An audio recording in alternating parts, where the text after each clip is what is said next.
Assalamu alaikum, my dear children. Come, let's listen to another story today. Before we begin, please subscribe to the channel and share the video with others. कहानी नन्हा सा हाथी एक जंगल में। गुगो नाम का एक नन्हा सा हाथी रहता था।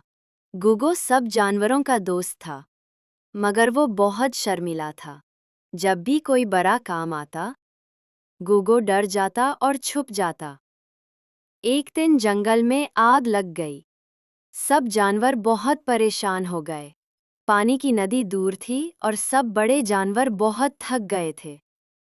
किसी को समझ नहीं आ रही थी कि आग कैसे बुझाई जाए। गुग्गो ने हिम्मत की और बोला, मुझे इजाज़त दो, मैं पानी लेकर आता हूँ। सब हैरान रह गए क्योंकि गुग्गो हमेशा डरता था। मगर गुग्गो तेजी से भागा, अपनी लंबी सौंड में पानी भरा और दौड़कर वापस आया। इसने पानी आग पर फेंका।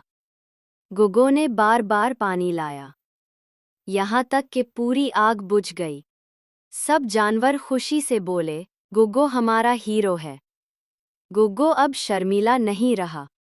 इसने सीखा कि जब हम दिल से कोशिश करें तो हम बड़े बड़े काम कर सकते हैं। सबक: हिम्मत करने वाला कभी हारता नहीं। छोटे हो या बड़े, सब कुछ कर सकते हो अगर दिल में यकीन हो।